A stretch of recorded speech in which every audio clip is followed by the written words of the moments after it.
Et bonjour à toutes et à tous, bienvenue sur ma chaîne pour apprendre Unreal Engine 5 en français. Aujourd'hui, on se retrouve pour continuer notre mini-série sur la création de quêtes. Dans l'épisode précédent, on avait mis en place la base du système et les premières fonctions.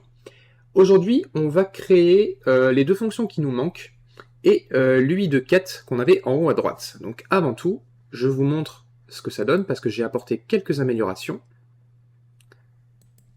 Donc voilà, on a un nouveau panneau pour l'affichage des quêtes quand elles commencent. Je vais passer en vue première personne. Je vais valider ceci. Donc je fais les quêtes comme indiqué en haut. Hein.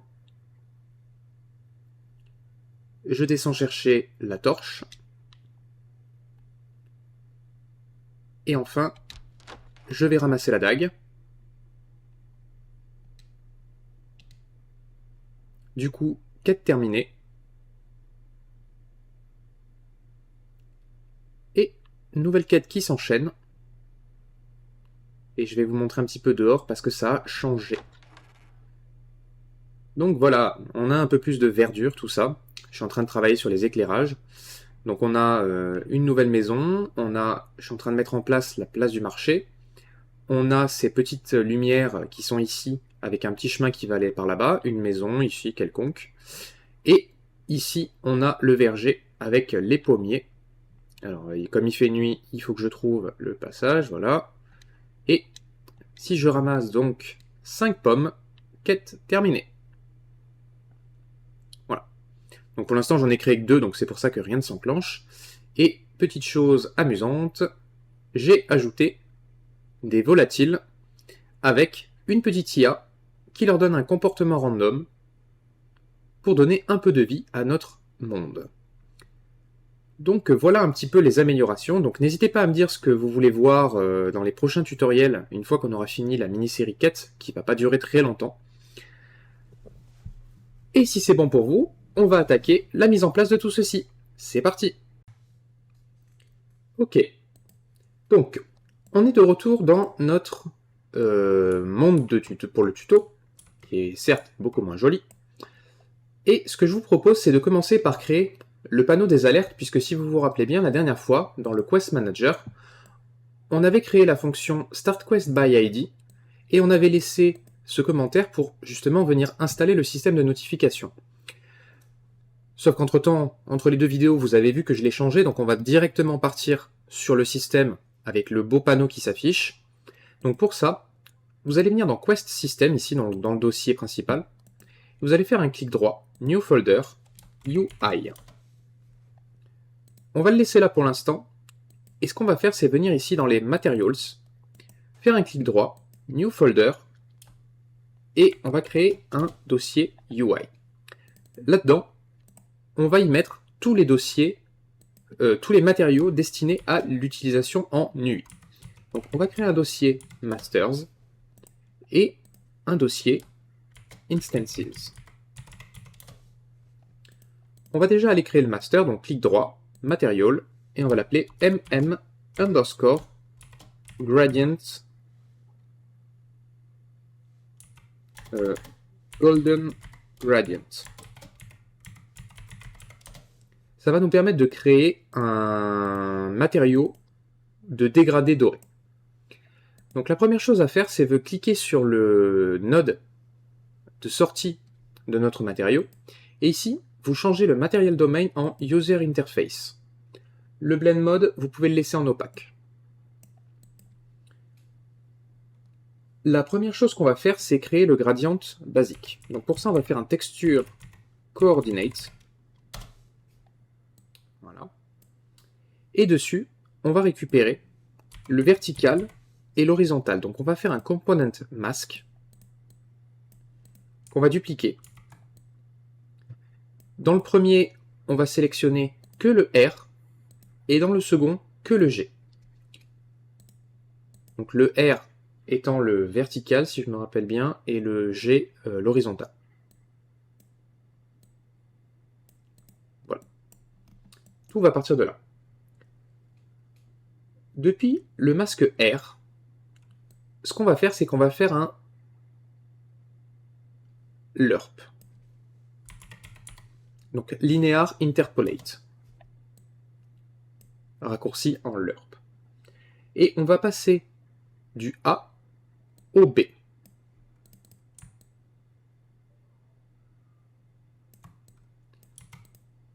Pour la transition, il nous faut renseigner un alpha.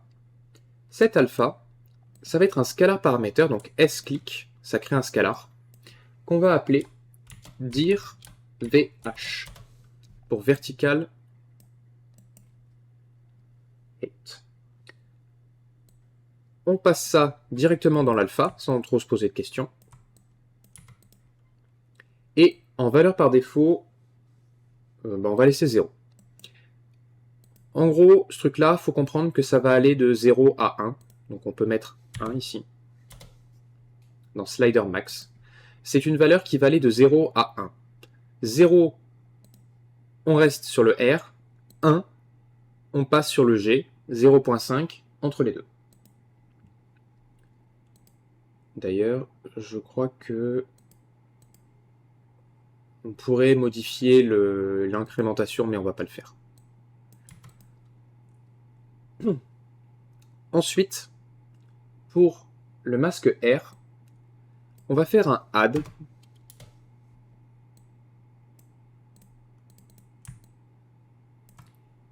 Et on va lui ajouter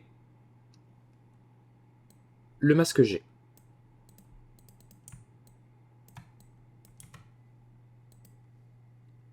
Et ça, on va le multiplier par 0.5.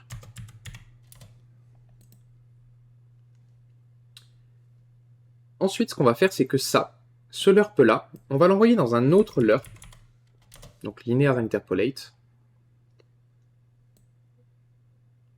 Le A étant ce lerp-là, le B étant le coefficient qu'on a calculé ici.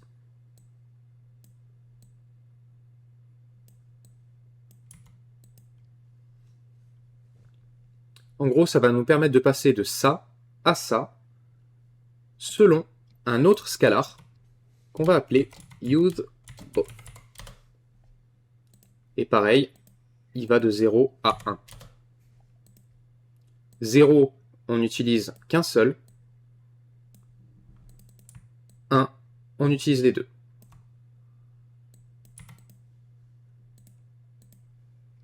Et pareil, on le laisse à 0 par défaut. Ok.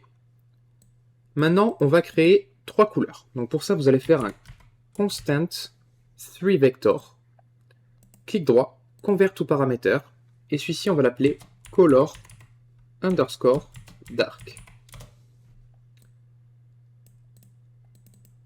Vous allez double-cliquer. Alors, je vais récupérer ma couleur.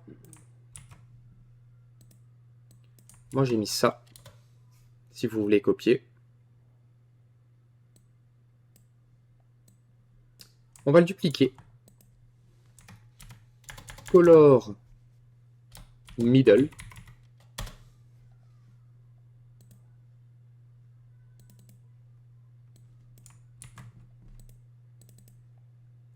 La couleur, c'est celle-ci.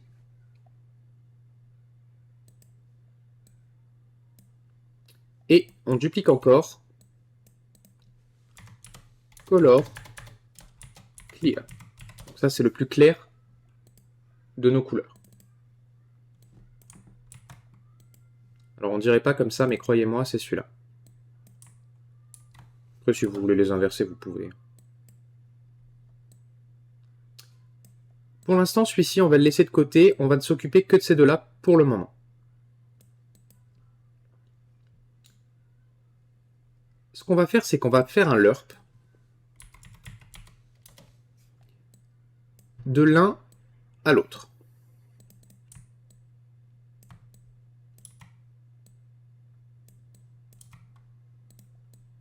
Comme ceci. Vous pouvez le pousser parce qu'après, on va connecter autre chose entre les deux. Et dans un premier temps, on peut déjà envoyer le lerp directement, la sortie de ce lerp-là directement dedans. Apply. Et enfin, un dernier lerp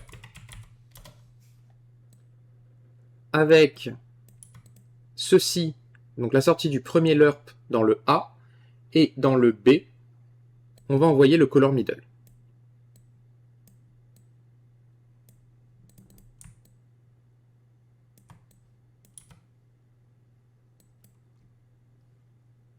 On va calculer l'alpha de celui-ci. Donc pour ça, on va prendre le résultat de notre premier lerp ici, et on va faire un subtract. On va lui enlever 0.5. Ça va nous permettre de définir le milieu, en gros, de notre dégradé. On va faire absolute pour avoir une valeur potable et utilisable. Et ça, on va le multiplier par un scalar qu'on va appeler center sharpness. Ça va nous permettre de définir en gros, vous prenez le point central de votre prenez une barre, d'accord, qui va de gauche à droite. Là, on a récupéré le point central. Et en gros, le center sharpness, ça va nous permettre de définir à partir de ce point central jusqu'où va s'étendre le dégradé avant d'atteindre la fin. Du coup, par défaut, on va mettre 2 en valeur par défaut. Moi, c'est celle que j'ai utilisée dans la démo. Vous voyez que ça rend plutôt bien. Après, vous pourrez tester dans les MI, il n'y a pas de problème, pour avoir ce que vous voulez. On va inverser cette valeur, donc on va faire 1 minus. Excusez-moi, j'ai toujours un peu mal à la gorge. Et ça va être notre alpha.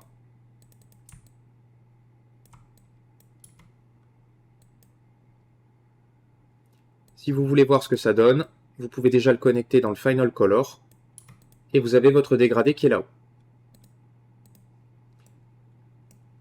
Mais on ne va pas s'arrêter là.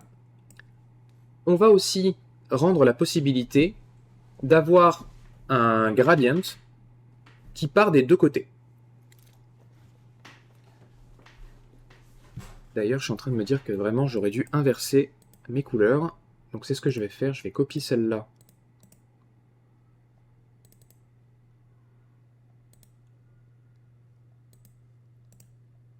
Et la paste ici. Et celle-là. Et je vais mettre l'autre.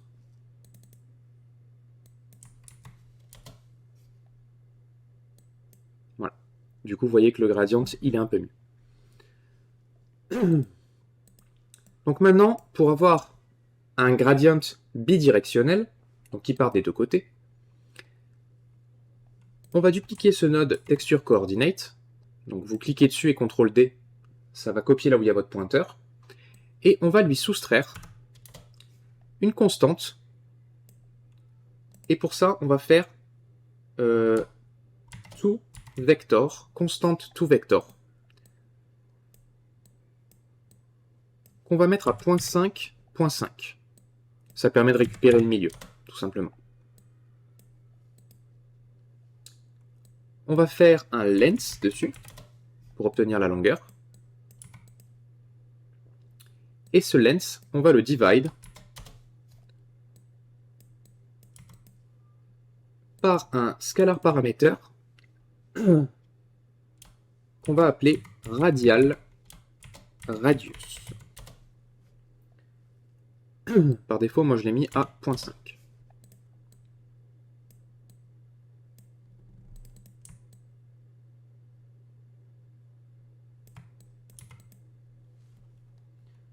Ok.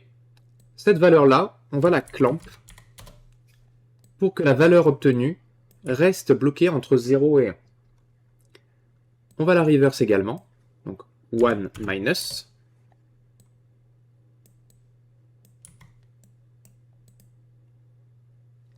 Et on va utiliser un node power. Non, pas toi. Qu'on va mettre là. scalar parameter qu'on va appeler radial fall.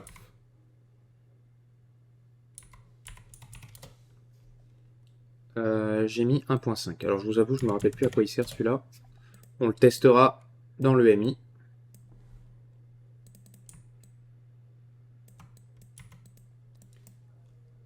Ok. Alors, on va descendre un petit peu ça. Juste parce que je veux pouvoir passer là. Ok. Maintenant, ce qu'on va faire, c'est qu'on va créer un static bool parameter.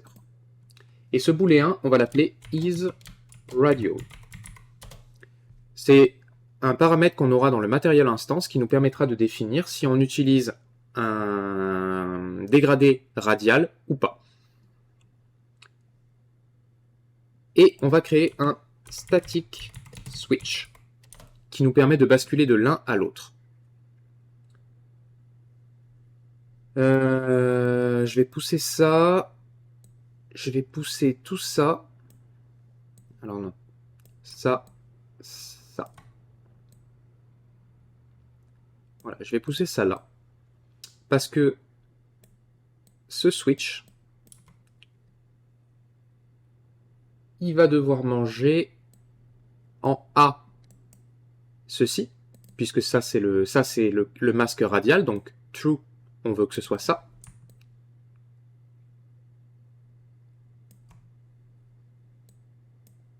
Et si on n'utilise pas un masque radial, bah en fait on utilise ça. Donc on branche ce lerp à l'intérieur. Ici on brise le lien, et la sortie du switch, on va l'envoyer dans ce lerp.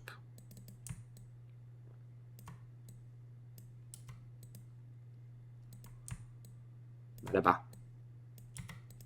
Résultat des courses. Là, on est en false. Donc, par défaut, c'est celui-ci qui est pris.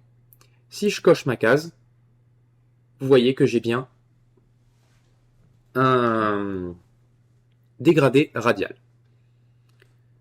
Par défaut, je vais le décocher.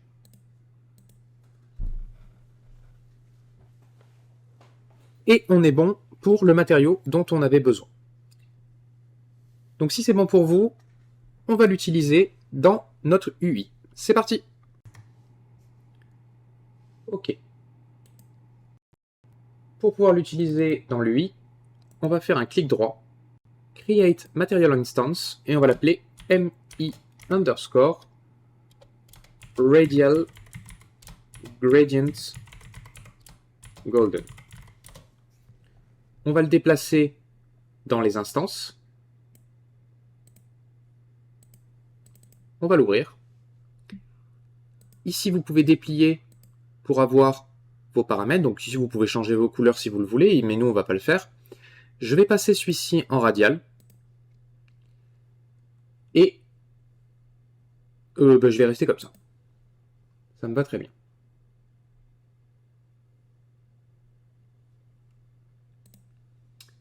Vous pouvez fermer le matériel.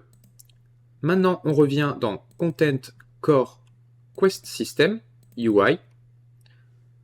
Et on va créer un widget blueprint WBP underscore quest notification.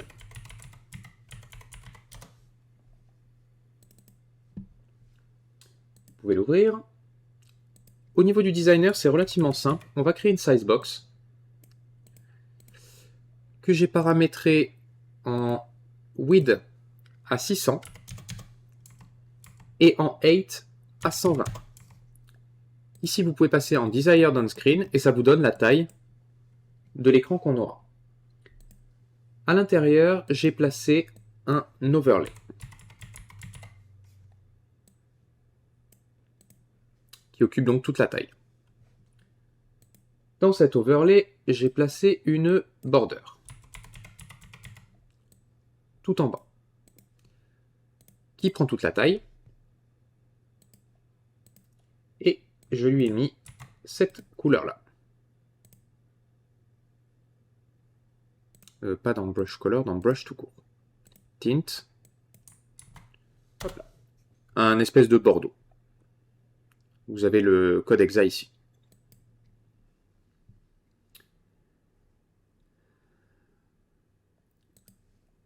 Dans cette overlay, j'ai ajouté par-dessus cette border une vertical box.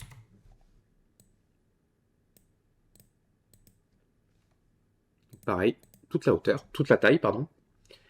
Et dedans, on va ajouter deux borders. Une et deux.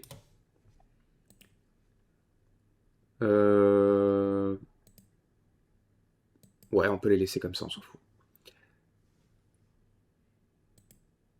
Ce que j'ai fait sur ces borders, c'est que dans le brush ici, dans l'image, j'ai pris notre Material Instance M Radial Gradient Color. Comme ceci. Je vais copier l'appearance pour la coller sur la deuxième. Voilà. Comme ça, on a nos deux borders qui ont le dégradé dessus. Ensuite, j'ai ajouté deux textes entre les borders. Vous pouvez dupliquer.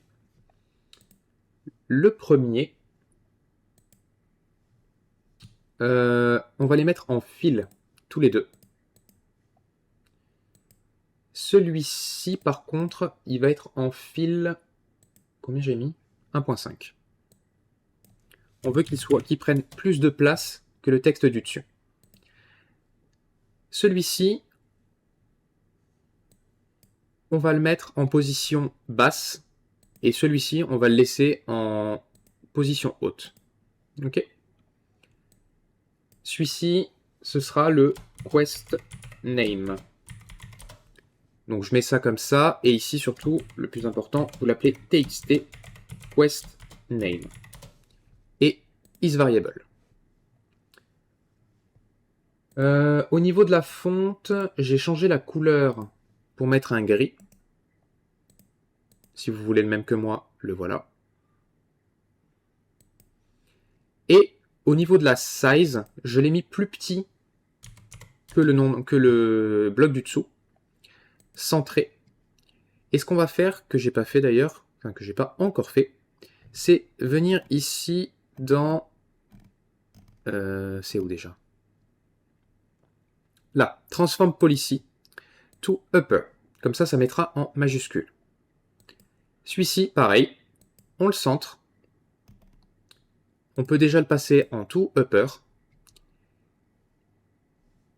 Et au niveau de sa taille, celui-ci, je l'ai mis en 32.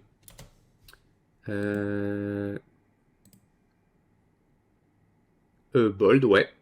Et par contre, dans Font Material, j'ai également mis le gradient dessus. Voilà. Ça rend le truc un petit peu plus sympa. Le deuxième, du coup, lui, ce sera Quest Status. Donc ici, on va marquer txt quest status. Variable également. Compile save. J'ai créé une petite animation dessus. Donc on va faire animation plus. Et ici on va l'appeler quest apparition.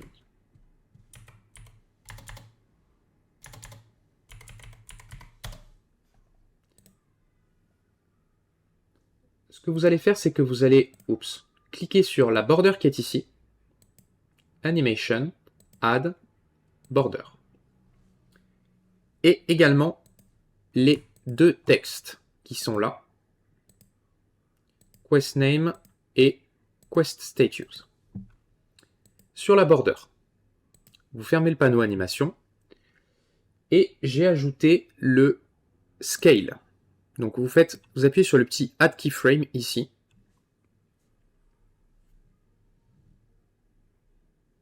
Et pour les textes,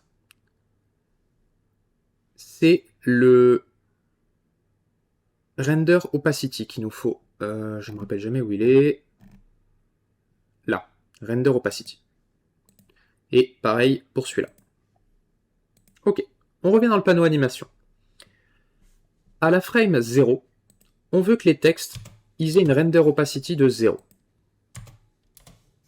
Et que la border, elle ait un scale en X de 0. Ça va faire qu'on ne la voit pas. On va ajouter le keyframe. On va venir à 0,5 et on va passer en scale 1. On ne touche pas à la render opacity des deux autres, mais vous allez ajouter un keyframe quand même pour lui dire que on ne veut pas une transition tout le long. On veut déclencher la transition de l'opacity uniquement à partir de là. On va venir jusqu'à 1. Et au niveau de la render opacity ici, on va faire 1 et 1. Du coup, en termes d'animation, ça va nous donner ceci. Voilà. C'est une animation simple, hein, mais au moins ça vous fait une petite animation un petit peu cool. Maintenant, on va venir dans le graphe. Alors, le graphe, il est très simple. On dégage le préconstruct, on dégage l'eventic, on garde que le construct. Et ce qu'on va faire, c'est qu'on va prendre le quest name en premier, puisque c'est le premier dans la hiérarchie. Dessus, on va faire un set text.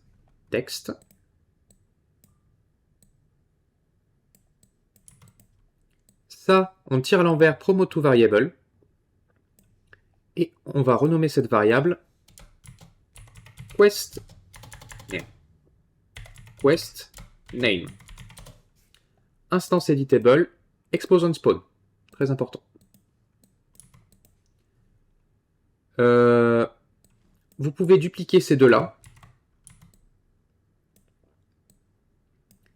On va changer quest name puisque du coup c'est quest status.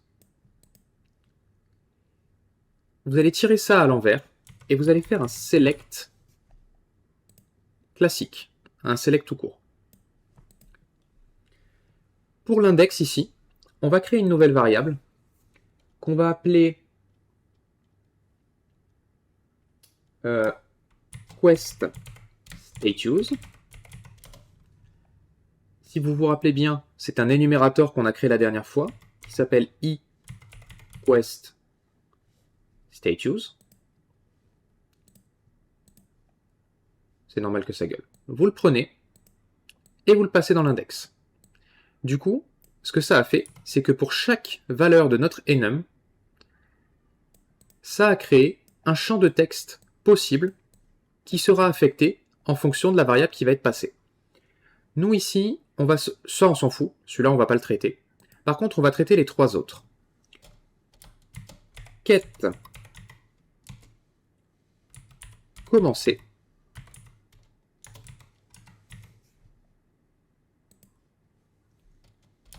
Quête échouer.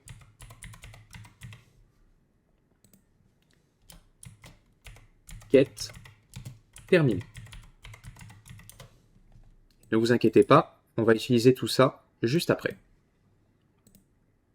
Hop là. Excusez-moi, ça me perturbe. Ensuite, on va jouer notre animation. Quest Operation.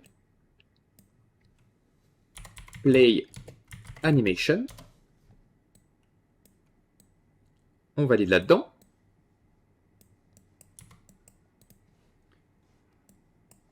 On va mettre un delay.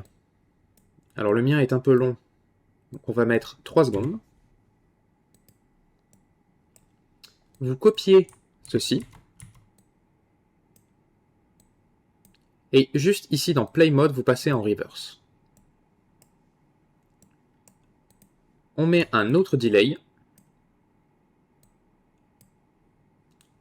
de 75 secondes. Non, de 1 seconde, pardon.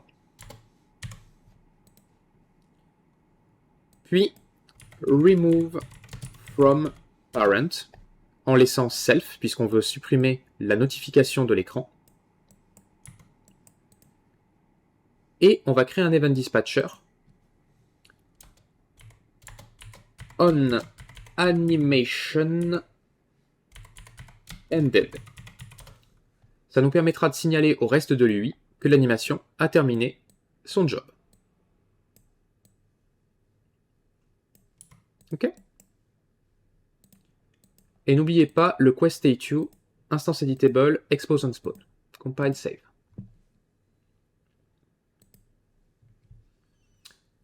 Maintenant que c'est fait, je pars du principe que vous vous êtes créé un HUD. Donc on prend le WBP HUD. Et dedans, on va ajouter une vertical box, il me semble. Ouais, c'est ça. Vous savez quoi, je vais dupliquer ce VB Notification Panel. Donc c'est une vertical box. Et on va l'appeler VB Quest Notification Panel. Compile, save.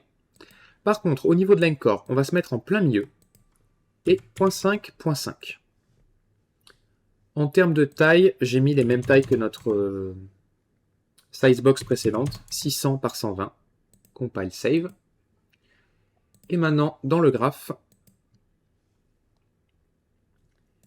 j'ai créé un custom event. Add quest notification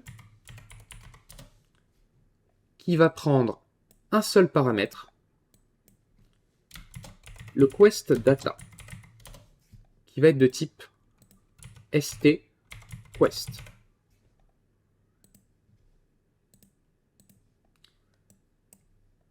Ici, on va create widget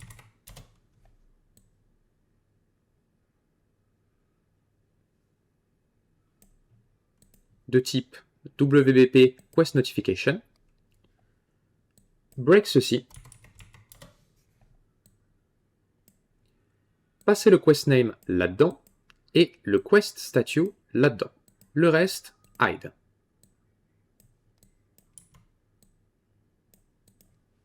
On n'a besoin que de ces deux champs. Vous allez prendre la VB Quest Notification Panel et dessus, on va faire add child to vertical box.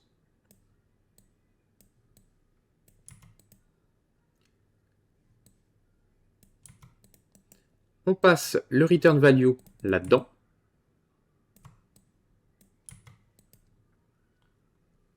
On va ajouter un delay qui correspond à la durée de toutes nos animations, donc 4 secondes. Et on va créer ici aussi un event dispatcher on notification ended. Et on va lui donner un input quand même, c'est le quest data. Même si elle est terminée, on a besoin d'elle. Vous allez comprendre pourquoi juste après. On l'appelle ici. Et le quest data, on le récupère là. Alors je vais faire comme ça.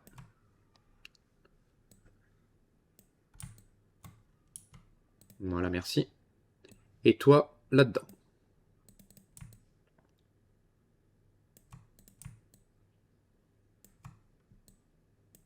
Fais pas chier. Voilà. Compile, save. Maintenant, dans notre Quest Manager, là où on avait laissé les trous, ici, on va prendre notre owner_ref qu'on avait créé la dernière fois. Dessus, on va faire get HUD ref, pas celui-là, get HUD widget ref, pardon. Alors, je vais pousser un petit peu parce qu'il va me falloir un peu plus de place. Ça, vous pouvez le virer. Alors, on va ramener ça parce qu'on va changer un petit peu l'ordre. Ça, vous pouvez l'enlever. Vous prenez ces 4 là. Active Quest. Bah, New Quest, on peut l'enlever du coup. Juste les 3 là. Vous les emmenez ici. Comme ça. Comme ça. Donc on fait d'abord ça. Ensuite, on va afficher la notification. Donc vous mettez ça là. Et dessus, Add Quest Notification. Donc la fonction qu'on vient de créer. Comme ceci. Ça, là-dedans. Hop. Vous pouvez récupérer la variable locale newQuest pour la passer là-dedans. Compile save. Et une petite chose que j'ai oublié de vous faire faire, vous écartez un petit peu ça, et ici, avec, quoique on peut prendre depuis ce pin là, vous allez faire un set members in stQuest, parce que j'ai oublié de vous faire basculer le statut à started.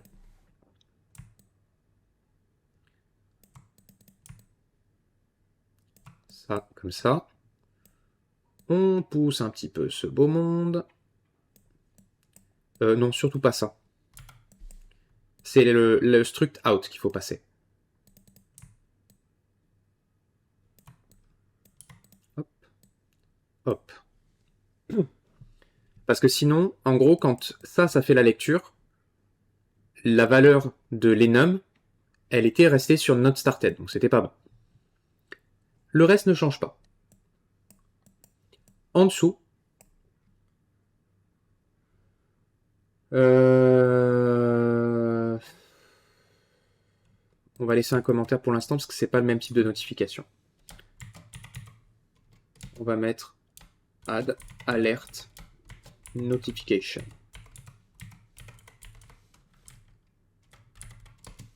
Puis ça, à voir parce que normalement c'est pas quelque chose que l'utilisateur est censé voir. On va laisser ça comme ça. Du coup maintenant si je fais play, normalement, oui ben j'ai pas démarré la quête donc je suis un âne, ça marchera pas. Ok. Et ben si c'est bon pour vous, on va attaquer les fonctions qui nous manquent pour pouvoir finaliser le AC Quest Manager. Il y en a 2. Et ensuite, on créera la première quête. C'est parti. Ok. Je vous ai dit 2, mais il y en a 3 en fait. Il y a une petite fonction utilitaire qu'on va créer tout de suite qui s'appelle Launch Next Quest avec un S. Un seul input. Quest ended. Donc, quête terminée de type stQuest. Le job de cette fonction, c'est de break la quête qui vient d'être terminée pour vérifier si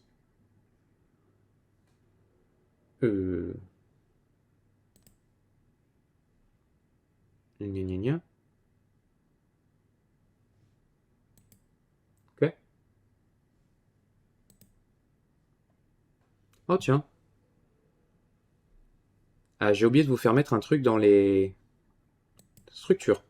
Alors, on revient dans Core, Quest System, Data, Structure. Et vous allez réouvrir stQuest. On va ajouter 2 variables dedans. La première, does start quest. Et la seconde, quest to start. En gros, ça, ce sont 2 variables qui nous permettent de dire si, lorsqu'une quête se termine, elle en déclenche une ou plusieurs autres, ou pas. Et cette variable-là, qui va être de type name array, va contenir les noms des quêtes qu'on va vouloir déclencher quand il y a ça à true. Alors ici, ça va vous déclencher des trucs, donc vous revenez là, vous recachez les pins, on n'en a pas besoin. Quest Notification, on s'en fout. Et dans le Quest Manager, vous pouvez revenir dans les fonctions qu'on avait déjà créées pour cacher les pins qu'on vient de créer, puisque de toute façon, dans les autres cas de figure, on ne s'occupe pas d'eux. Là, il n'y a pas. Et ici, du coup, on les a. Et ça tombe bien parce qu'on a besoin d'eux. Première chose à faire, c'est mettre un branch, connecter ça. Et brancher là-dedans. Si c'est true, on va faire, depuis ce pin, un for each loop. Ça, vous pouvez le refermer. On va se mettre comme ça.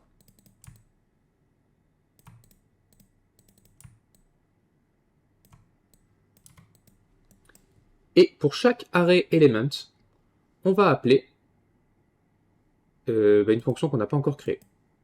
Et on va la faire tout de suite, qui s'appelle start quest by id.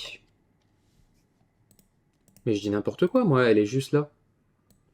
Allez hop, j'ai rien dit, on l'appelle, et puis c'est tout. Et on lui passe bien sûr le quest id.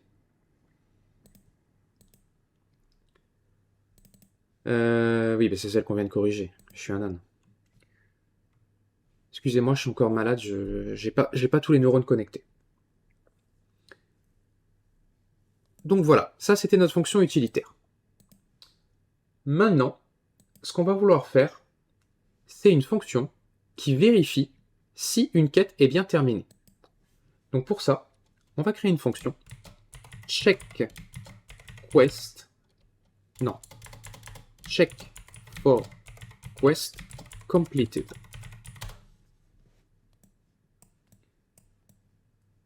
Alors, elle n'a pas d'input. Et ce qu'on va faire, c'est qu'on va prendre la variable ActiveQuest, faire un for each loop,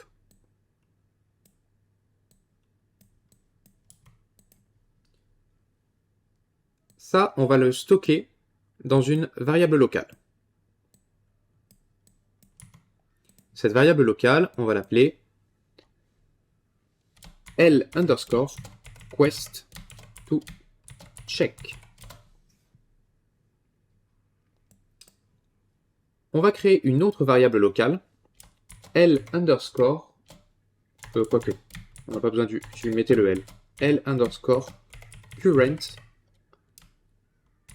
validated objectives de type integer. Donc ça va stocker le nombre d'objectifs de la quête qui sont validés. Et pour ça, dès le début de la boucle, on va le set à 0. Ça réinitialise le compteur à chaque quête. Depuis ici, vous allez break le stQuest et on va récupérer le quest objectives qui est ici et faire un for each loop dessus.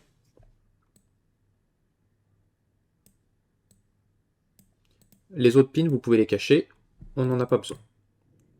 Uniquement le quest objective. Ici, on break à nouveau le st objective et on va vérifier si objective statue equal enum, c'est le seul pin qu'on vérifie, à completed. On met un branch au bout. Si c'est le cas, alors on prend L current validated objectives et vous allez faire plus, on l'incrémente. Donc on ajoute 1.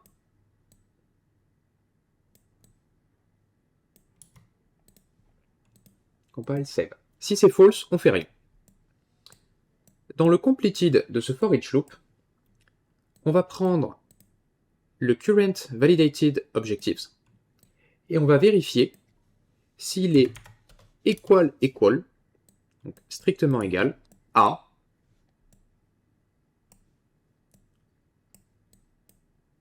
on va se mettre par là. La length de QuestObjectives.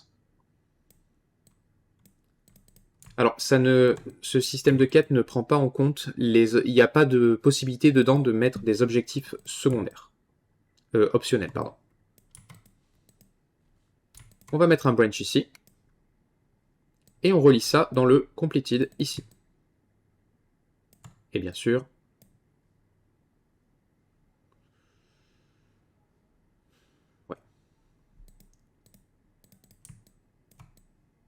ouais, c'est ça comme ça. Si c'est true, on va faire un get quest. On a juste à tirer la variable en fait. On prend la quest to check. Et dessus, on va faire un set members in stQuest. On va modifier la valeur du stQuest, plus particulièrement le quest status en completed.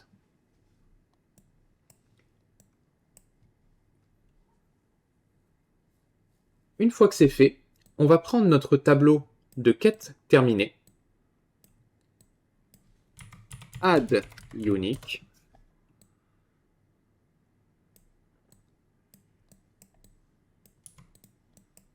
et on envoie la structure dedans. Mais il faut aussi le retirer des quêtes actives. Donc vous prenez ActiveQuest et vous allez faire remove items, remove index, pardon.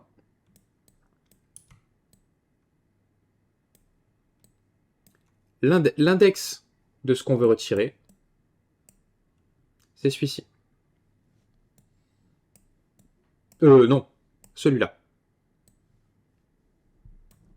Donc celui du premier for each loop.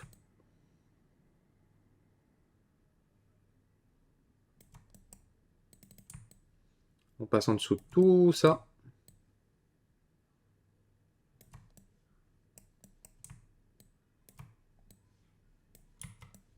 Voilà.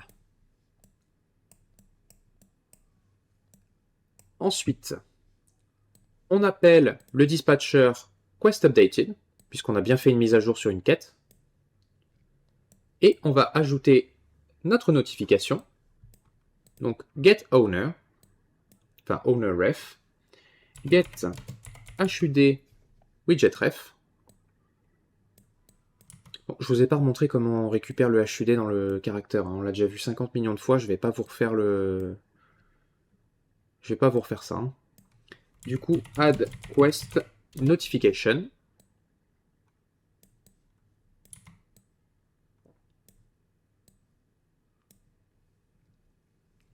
L quest to check. Hop là.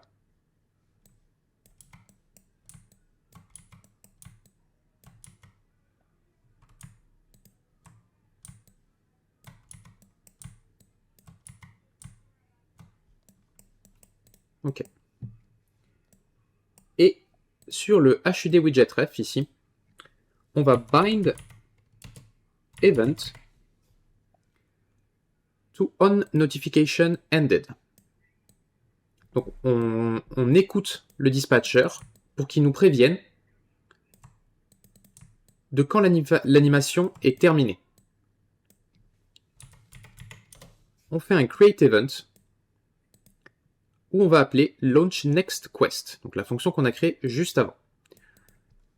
Ce que ça fait, c'est que en gros, ça lance la notification, ça va s'afficher sur votre écran. Quand l'animation est terminée, ça va s'exécuter, ça va s'exécuter. Du coup, ça va appeler la fonction launch next quest, qui est ici, en lui passant la donnée attendue. Ça va fouiner dans les quêtes, vérifier s'il y en a à activer, et ça va les activer une par une, tout simplement.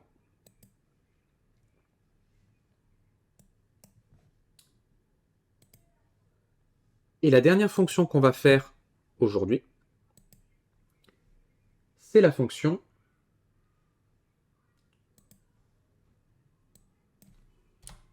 onItemCollected.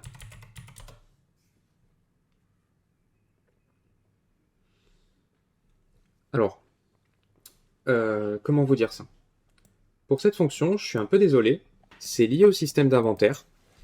Donc pour pouvoir faire ça, vous avez plusieurs options, parce que au moment où je vous publie cette vidéo, vous avez le début des fonctions d'inventaire dans ExaRPG, vous les avez dans The Survivor, donc le système c'est le même, ils sont juste un petit peu différents mais fonctionnent tous les deux de la même manière et sont tous les deux, enfin vous pouvez tous les deux les connecter dans cette fonction.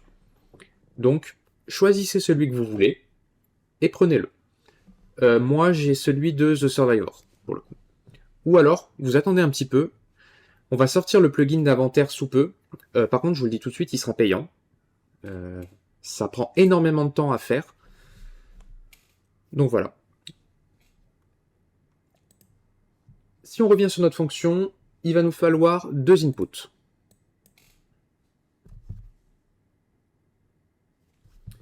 Le premier, c'est l'item ID, donc, qui est de type name, et le mount, qui est de type integer. Compile, save. Ce qu'on va faire, c'est qu'on va prendre ActiveQuest, et dessus, on va faire un for each loop.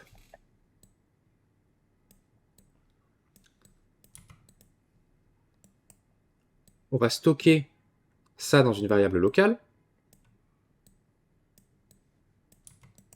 que je vais banalement appeler L underscore quest tout court. Je vais break cette quest, et dans les quest objectives, faire un for each loop. Et ce qu'on va faire, c'est tout simplement vérifier si dans un de ces objectifs,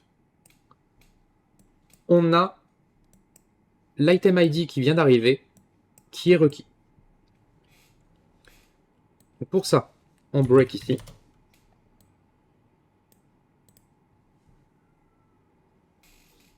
Et ici, vous avez un champ target ID.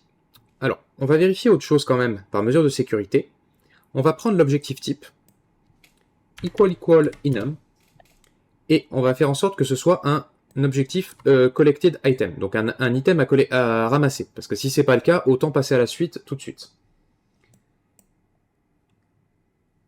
On va vérifier en même temps du coup si l'item ID requis est égal à l'item ID en input, donc get item ID.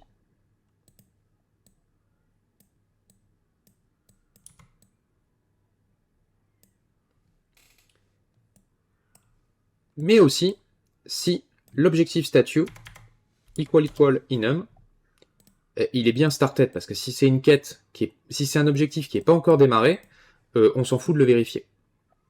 Donc voilà les 3 points dont on a besoin ici.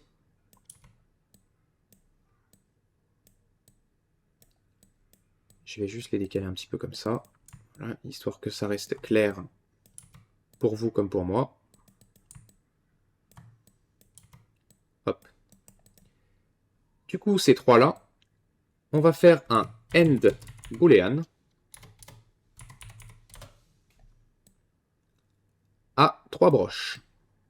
Donc on ajoute un pin et on envoie tout ça dedans. On met un branch.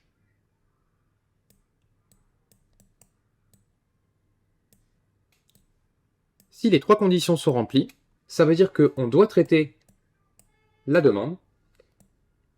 Et pour ça, il nous faut le current amount, ici. Ce pin-là. Donc, simplement, vous cliquez sur le node, vous réactivez le current amount, puisqu'on en a besoin. Et on aura aussi besoin du required amount. Ce que je vais faire, c'est que je vais baisser un peu ça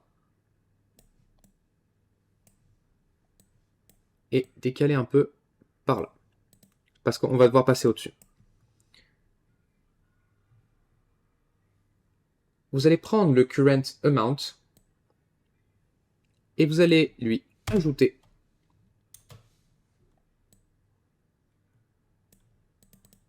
donc je rappelle, hein, le champ current amount dans l'objectif, il permet de stocker au runtime l'état actuel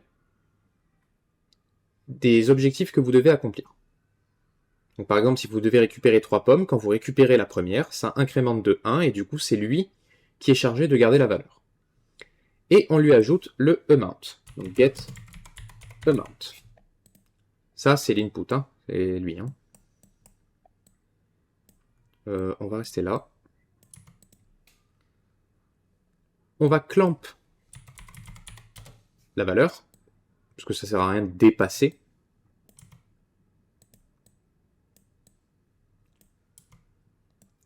Et la raison pour laquelle je vous ai fait faire ça, c'est parce que du coup, on veut utiliser le required amount comme maximum. Vous pouvez mettre un reroute node ici en double-cliquant, puisqu'on va en avoir besoin. Après, on doit faire autre chose avec ça. Et ce quelque chose, c'est juste ici. On veut vérifier si ceci est supérieur ou égal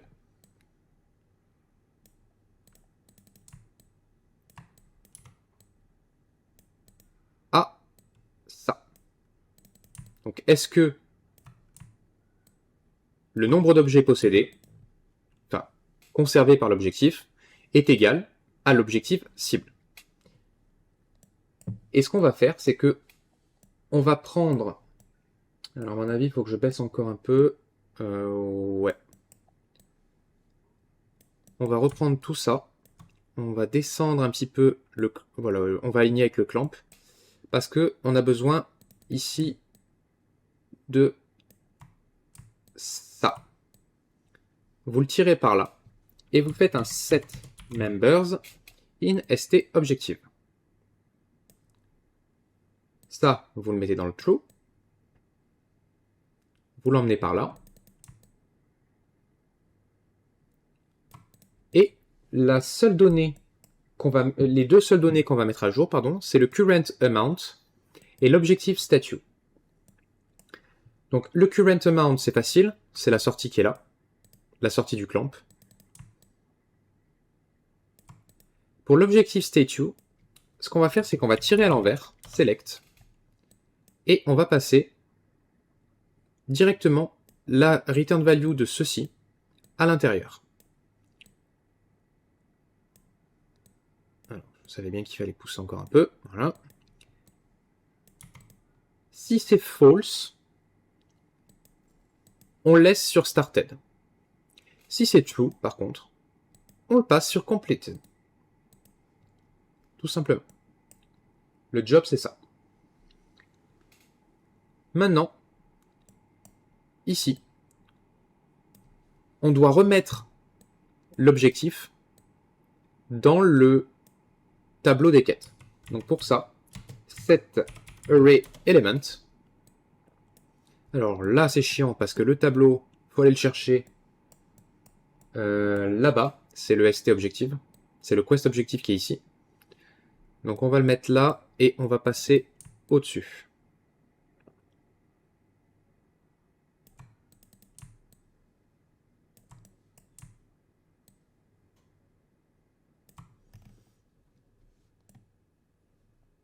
L'index, alors on va monter encore d'un cran. Parce que l'index, il est tout aussi chiant, c'est lui.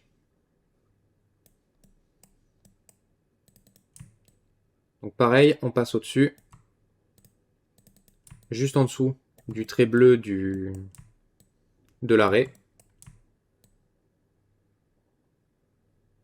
Voilà. L'item, bah, c'est ça. Hein. Et ici, on est pas mal. Maintenant, dans le completed du for each loop ici, on doit faire un set array element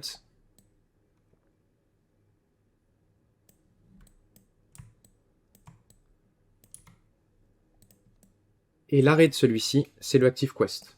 Donc on ne va pas le tirer de là-haut, on va le récupérer directement ici. On doit remettre dans ActiveQuest notre objectif. Donc c'est la LQuest mais qui a été modifiée. Et l'index, c'est celui-ci.